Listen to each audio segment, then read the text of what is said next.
Hello नमस्कार दोस्तों, कैसे हैं आप सब। उम्मीद करते हैं बढ़िया होंगे। इस वीडियो में हम परसेंटेज का कुछ नए टाइप का क्वेश्चन करेंगे। ओके, चलिए शुरू करते हैं। देखिए क्वेश्चन है कि volume of a cone is, यहाँ पे इज आएगा, is 380 centimetre cube and its radius is 3/5 of its height. If radius is increased by 33.33% and height is decreased by 37.5%, what is the net change in the volume of a cone? ठीक है, question है कि एक कोन है यानी कि एक शंकु है जिसका आयतन दे रखा है 3 सेंटीमीटर क्यूब, 380 सेंटीमीटर क्यूब, और इसकी ऊंचाई, इसकी त्रिज्या इसकी ऊंचाई का 3/5 गुना है। अगर त्रिज्या को 33.33% बढ़ा दी जाती है और ऊंचाई को 37.5% कम कर दी जाती है तो शंकु का आयतन में शुद्ध परिवर्तन क्या होगा। तो ऐसे क्वेश्चन में जब शुद्ध परिवर्तन पूछे, ठीक है, यानी कि परसेंटेज में ही आंसर पूछे, तो हमें जो ये इसका वॉल्यूम दिया है उससे कोई मतलब नहीं है। रेडियस हाइट का कितना है इससे भी कोई मतलब नहीं है। बस यह हाइट को और रेडियस को कितना चेंज कर रहा है इससे मतलब है। तो यह रेडियस को बढ़ा देता है कितना, 33.33%, यानी कि इसको पॉइंट अगर फ्रैक्शन में चेंज करेंगे तो 1/3 ये बढ़ा देता है, ठीक है। और हाइट को कम कर देता है कितना, हाइट को कम कर देता है 37.5% कम कर देता है। यानी इसको अगर फ्रैक्शन में लिखे तो आ जाएगा कितना, 3/8, ठीक है। तो देखिए जब भी ऐसा क्वेश्चन हो तो कोशिश करेंगे कि जो परसेंटेज दे रखा है उसको फ्रैक्शन में चेंज करने का, ओके। और फ्रैक्शन में चेंज कर लिए तो आंसर आसानी से निकल जाएगा। अब r जो है वो बढ़ जाता है कितना, 1/3, यानी कि जो इनिशियल r होगा, रेडियस r1 होगा वो 3 होगा, और r2 होगा जो दूसरा नया वाला r होगा वो 1 बढ़ जाएगा। 3 में 1 जोड़ देंगे तो 4 हो जाएगा, ठीक है। जब भी मान लीजिए कोई चीज़ फ्रैक्शन में दिया हो, जैसे 1/, कैसे दिया हो, जैसे 1/4, और ये इतना बढ़ रहा है तो इसका मतलब कि नीचे वाला जो है वो पहले वाला है और नया वाला जो होगा वो इन दोनों को जोड़ कर होगा। नीचे वाला है ये इनिशियल है, पहले वाला प्रारंभिक, ठीक है, आई, और ये जो नया आएगा वो 1 + 4 हो जाएगा, क्योंकि बढ़ रहा है तो ये न्यू हो जाएगा, ठीक है। और जैसे 1/4% घटाने के लिए कहे तो ये पुराना वाला इनिशियल यानी कि ओरिजिनल तो 4 ही रहेगा, और नया वाला जो हो जाएगा वो घट जाएगा, 4 में से 1 घट जाएगा तो 3 हो जाएगा, ओके। तो ऐसे करते हैं, तो ये चीज़ आप लोगों को पता होना चाहिए। तो वही मैं यहाँ पे लिखा हूँ कि r को क्या कर दिया जाता है, r को बढ़ा दिया जाता है कितना, 33.33%। तो इसको हमने फ्रैक्शन में लिखा, फ्रैक्शन में लिखा तो कितना आया, 1/3, और इसको बढ़ाया जाता है यानी कि ओरिजिनल नीचे वाला होगा 3 और नया वाला ऊपर वाले में नीचे वाले को जोड़ देंगे तो ये होगा। अब ऐसे ही हाइट को घटाया जाता है 37.5% से, तो नीचे वाला जो होगा वो ओरिजिनल हाइट होगा यानी पुराना हाइट होगा, और नया हाइट क्या होगा, नया हाइट पुराने हाइट में से जितना घटाया गया है ऊपर वाले को घटा देंगे, यानी कि 5 जो हो गया वो क्या है, नया हाइट है। अब देखिए सबसे पहले हम देखते हैं कि जो आयतन है शंकु का, आयतन में ही परिवर्तन पूछ रहा है। तो आयतन का फॉर्मूला क्या होता है? आयतन का फॉर्मूला होता है शंकु का 1/3 पाई आर स्क्वायर एच। ठीक है, यानी जो कांस्टेंट वाला पार्ट है उसको हम छोड़ देंगे। ये ट्रिक्स की मदद से मैं आपको करके दिखा रहा हूँ। जो कांस्टेंट 1/3 फिक्स रहेगा, पाई भी फिक्स रहेगा। चेंज क्या हो सकता है? चेंज आर और एच हो रहा है। आर 2 बार चेंज हो रहा है और एच कितना बार चेंज हो रहा है? एच हो रहा है 1 बार। इसमें आर का स्क्वायर का मतलब क्या है? आर गुने एच। तो यानी कि आर को हम 2 बार लिखेंगे, एच को 1 बार। तो आर 1 बार तो ये हो गया, ये R1 R2, ऐसे ही H1 ये हो गया और H2 क्या हो जाएगा? ये वाला। फिर 2 बार R1 आएगा क्योंकि R इस फॉर्मूले में 2 बार आ रहा है, तो 3 2 बार आएगा, एक ऊपर आ गया एक नीचे आ गया। वैसे इसमें भी 4 2 बार आएगा। ओके, अब क्या कर देंगे? इन तीनों को मल्टीप्लाई कर देंगे तो नया वाला जो वॉल्यूम आएगा ये यहाँ पे आ जाएगा। तो नया वाला वॉल्यूम क्या हो जाएगा? 3 × 8, यानी कि कितना? 3 × 8 होता है हमारा 24, और 24 3 जा 72। और नया वाला जो वॉल्यूम आएगा वो 4 × 5 × 4, यानी कि 80। ठीक है, तो ये पुराना वाला वॉल्यूम है और ये नया वाला वॉल्यूम है। तो अब इसमें चेंजेज कितने का आया?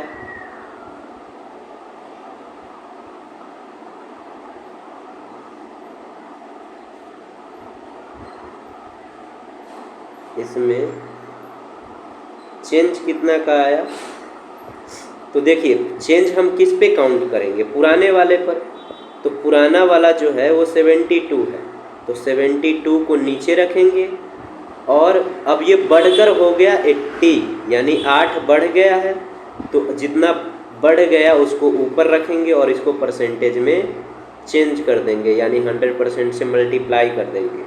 तो 8 से 72 को डिवाइड करेंगे तो आएगा 9, और 9 से 100 को डिवाइड करेंगे तो आएगा आपका कितना? 11.11% इंक्रीज हो गया, यानी कि ऑप्शन बी जो हो जाएगा इसका करेक्ट आंसर हो जाएगा। ऑप्शन बी करेक्ट आंसर हो जाएगा। चलिए एक बार फिर से समझ लेते हैं इसको। इसमें दे क्या रखा है?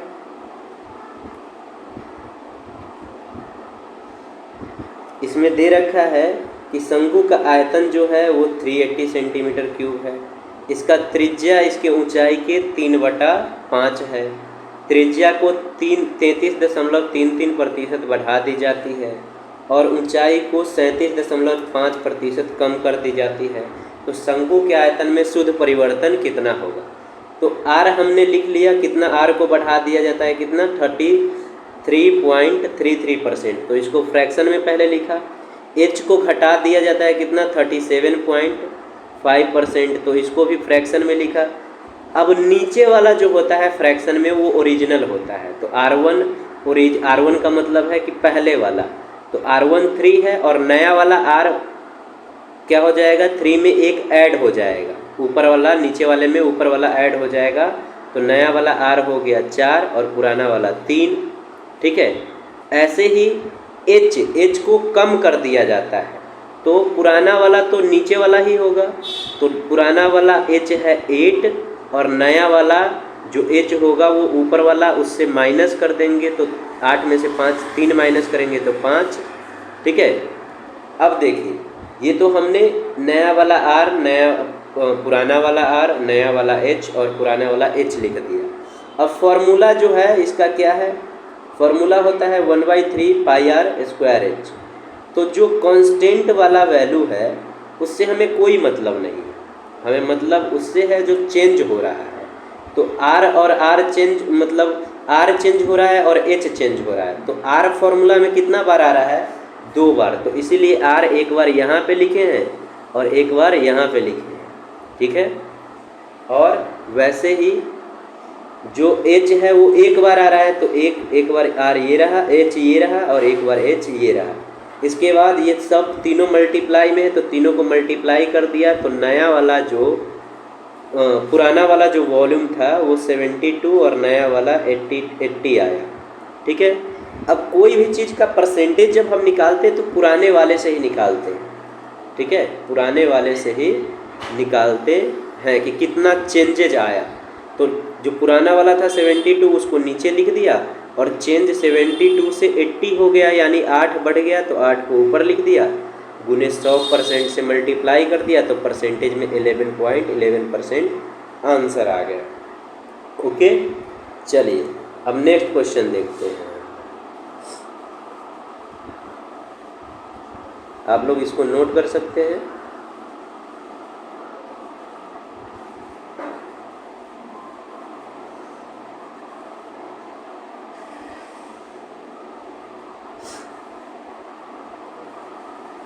नेक्स्ट क्वेश्चन है ये हमारा,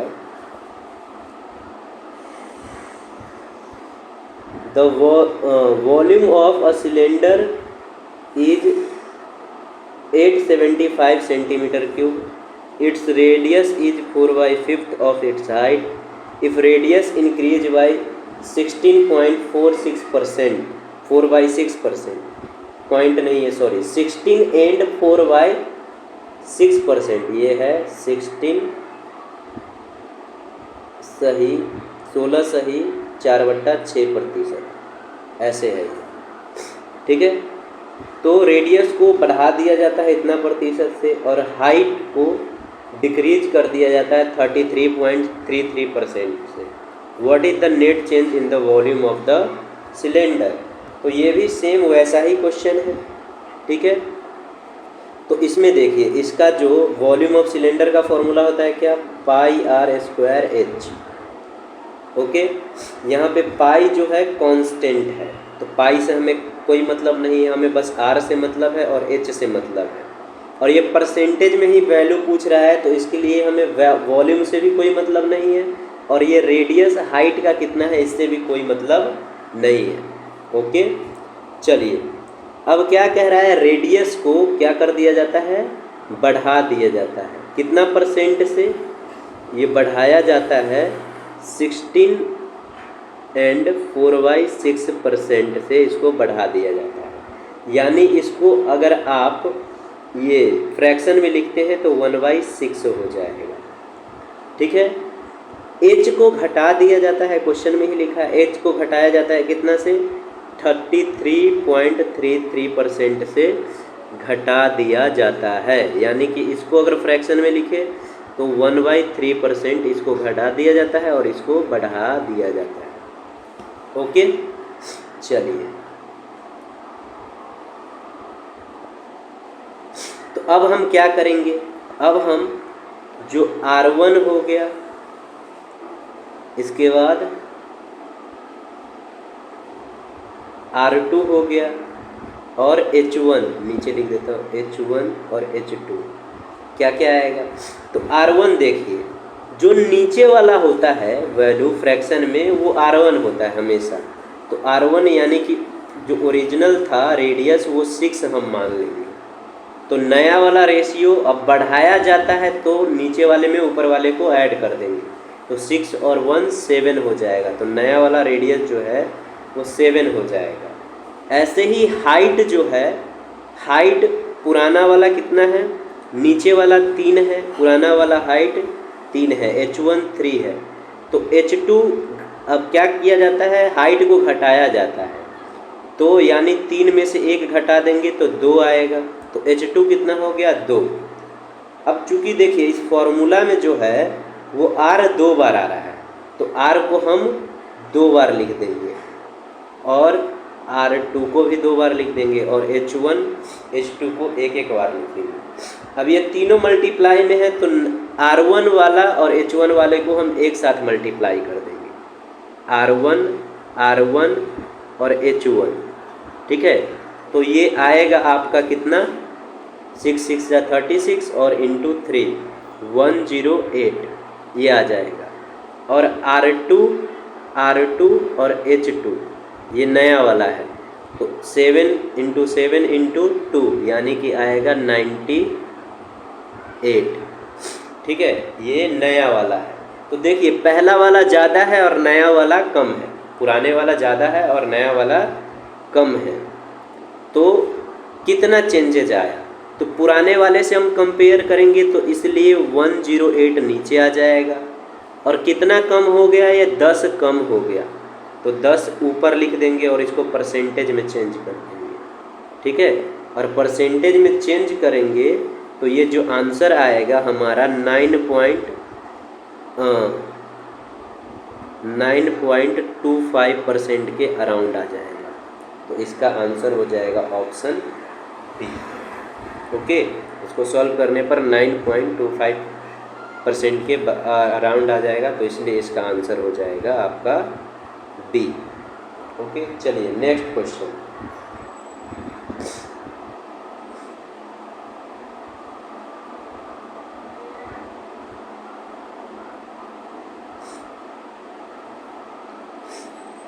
नेक्स्ट क्वेश्चन है, volume of cylinder is 554 centimetre cube and its radius is 4/5 of its height. If radius is increased by 25% and height is decreased by 62.5%, what is the net change in the volume of the cylinder? अब इसमें पहले हम formula लिख लेते हैं। Question क्या है, question है कि रेडियस जो है उसको पहले देखिए, यहाँ पे नेट चेंज जहाँ पे कहेगा तो हमें वॉल्यूम से कोई मतलब नहीं है, रेडियस हाइट का कितना है इससे भी कोई मतलब नहीं है, बस रेडियस कितना चेंज हो रहा है, रेडियस क्या हो रहा है, इंक्रीज हो रहा है।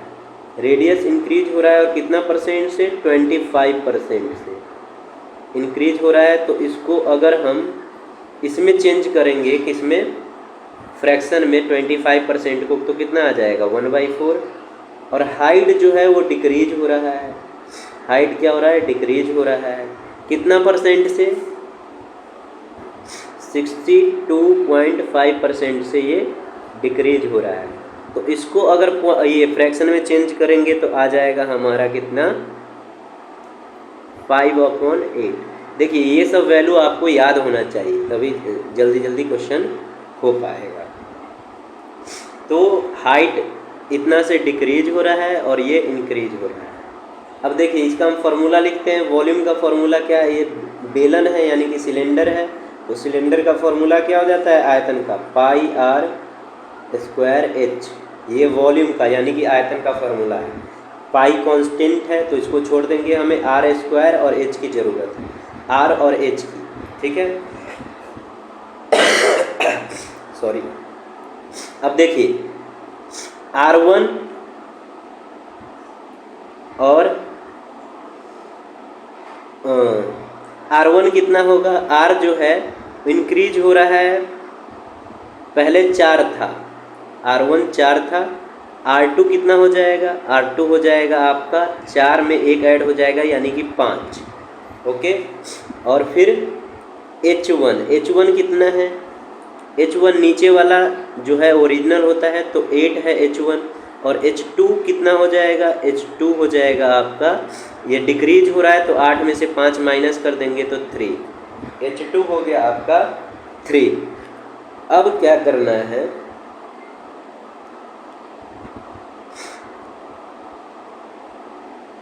अब देखिए, अब हमें मतलब है r² से, यानी कि आयतन निकालने के लिए अगर हम r² निकाल लेते हैं, R1 पहले पुराना निकालने के लिए R1 रखेंगे, H1 रखेंगे, तो यानी कि R को 2 बार मल्टीप्लाई करेंगे R1 को, तो 4 × 4 16, और H1 यानी कि 8, 16 × 8 कितना होता है, 128।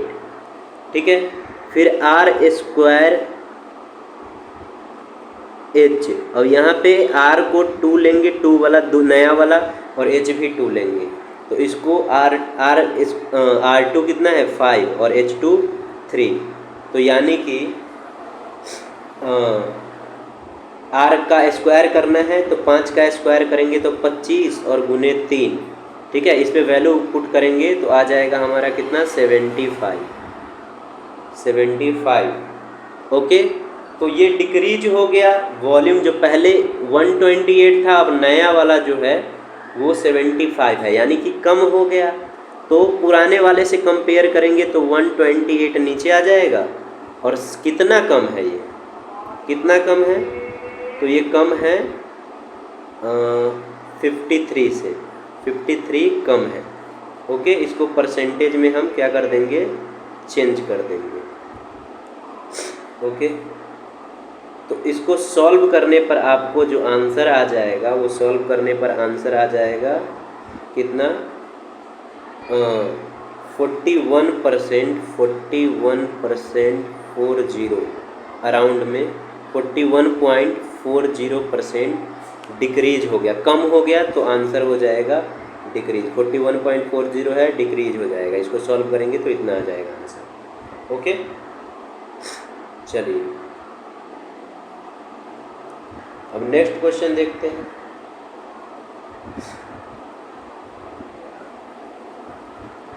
नेक्स्ट है, if radius of a hemisphere is decreased bye 12.5%, what is decrease percent in the curve surface area of the hemisphere. यानी कि जो रेडियस है हेमिस्फीयर का वो कितना चेंज कर दिया जाता है 12.5% से। ठीक है, यहाँ परसेंट लिखना छूट गया, इतना से कम कर दिया जाता है। तो कह रहा है कि इसका कर्व सरफेस एरिया कितना चेंज हो जाएगा, कितना प्रतिशत चेंज हो जाएगा। तो देखिए, हेमिस्फीयर का जो कर्व सरफेस एरिया का फॉर्मूला होता है वो होता है 3πr²। ओके, तो यहाँ पे 3π जो है वो कांस्टेंट है, हमें बस r से मतलब है। तो ये पॉइंट में आपको दे रखा है, ये यानी कि परसेंटेज में दे रखा है, इसको हम फ्रैक्शन में चेंज करेंगे। तो फ्रैक्शन में आप जैसे ही इसको चेंज करेंगे 1/8 आएगा। और ये डिक्रीज होता है, यानी कि R1 पुराना वाला R8 होगा और नया R2 यानी कि नया वाला R जो होगा वो 7 हो जाएगा, 8 में से 1 कम हो जाएगा। ओके, अब जो ये एरिया हम निकालेंगे R² पे ही निकाल जाएगा। तो पुराना वाला एरिया यानी कि R1 का स्क्वायर हो जाएगा आपका 8 का स्क्वायर तो 64, और R2 का स्क्वायर यानी कि कितना हो जाएगा 49। ठीक है, अब ये क्या हो गया, पुराना वाला एरिया 64 था, नया वाला एरिया है 49, यानी कि कम हो गया। तो कम हो गया तो कैसे निकालेंगे, कम हो गया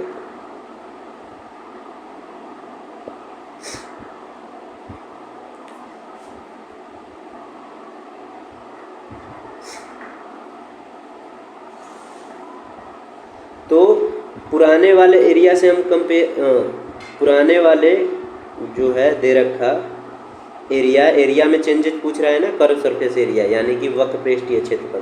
तो पुराने वाले से हम कंपेयर करते हैं तो पुराने वाले को नीचे रख देंगे, और नए वाले कितना चेंजिंग है दोनों में, तो कितना का 15 का चेंज है, 15 कम हो जाता है। तो 15 को ऊपर रख देंगे, इसको परसेंटेज में चेंज कर देंगे, 100% से मल्टीप्लाई कर देंगे, फ्रैक्शन में है तो अब देखिए ये कैंसिल होगा,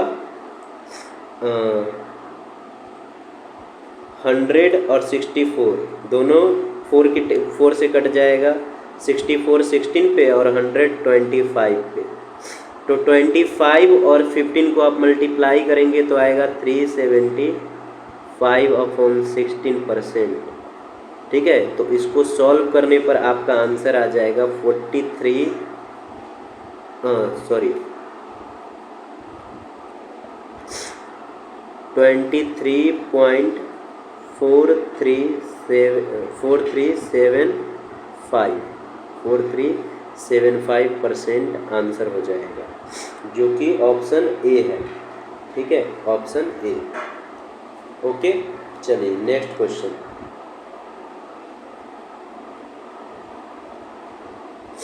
नेक्स्ट क्वेश्चन है हमारा, if length of a rectangular field increased by 37.5% and the breadth of the rectangular field is decreased by 33.33%. What is the net change in the area of rectangle?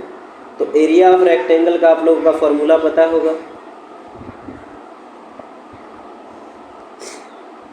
Area of rectangle का formula क्या होता है? Length into breadth. तो length कह रहा है कि 37.5% से इंक्रीज होता है, यानी कि ये 3/8 से इंक्रीज होता है, और ब्रेथ जो है वो 33.33% से डिक्रीज होता है। क्या होता है? डिक्रीज। तो इसको अगर फ्रैक्शन में लिखेंगे, तो 1/3 से ये क्या हो जाता है? कम हो जाता है। तो देखिए अब यहाँ पे L1 यानी कि पुराना वाला जो लेंथ है वो कितना है? नीचे वाला 8, और नया वाला जो लेंथ है वो कितना है? बढ़ रहा है लेंथ। तो 8 में 3, नीचे वाले में ऊपर वाला प्लस हो जाएगा, यानी कि 11 आ जाएगा। ठीक है। वैसे ही ब्रेथ, पुराना वाला ब्रेथ जो है वो कितना है? 3 है। ओके। और नया वाला जो ब्रेथ होगा वो क्या हो रहा है? डिक्रीज हो रहा है। 3 में से 1 को माइनस कर देंगे। 1/3 से डिक्रीज हो रहा है, तो नीचे वाला ओरिजिनल है यानी कि पुराने वाला, और 1 को जो ऊपर वाला है उसको माइनस कर देंगे, तो B2 क्या हो जाएगा? B2 हो जाएगा आपका 2। ओके। तो नया वाला एरिया जो होगा, न्यू एरिया, वो कितना हो गया? नया वाला एरिया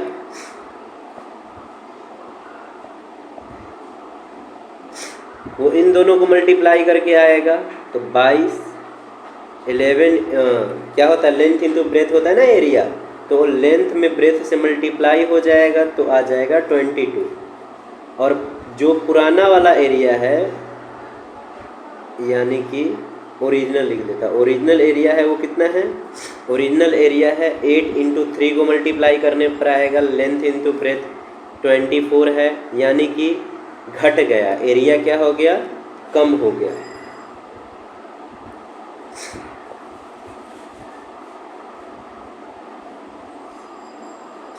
एरिया कम हो गया। तो पुराना वाला एरिया था 24 और नया वाला एरिया कितना है?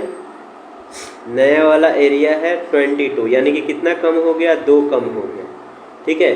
तो परसेंटेज में इसको चेंज करने के लिए 100% से मल्टीप्लाई करेंगे। 2 से 24 कट जाएगा 12 पे, और 12 से अगर 100 को आप डिवाइड करते हैं तो आएगा क्या? 8.33%। ठीक है। जो कि और कम हो रहा है, तो यानी कि ऑप्शन ए हो जाएगा 38.33% डिक्रीज हो जाएगा। ओके। चलिए, तो इस टाइप का क्वेश्चन आएगा अगर एग्ज़ाम में, तो आई होप आप लोग कर सकते हैं। अगर ये वीडियो आप लोगों को अच्छा लगता है तो लाइक कीजिए और चैनल को सब्सक्राइब कीजिए, और वीडियो के लिए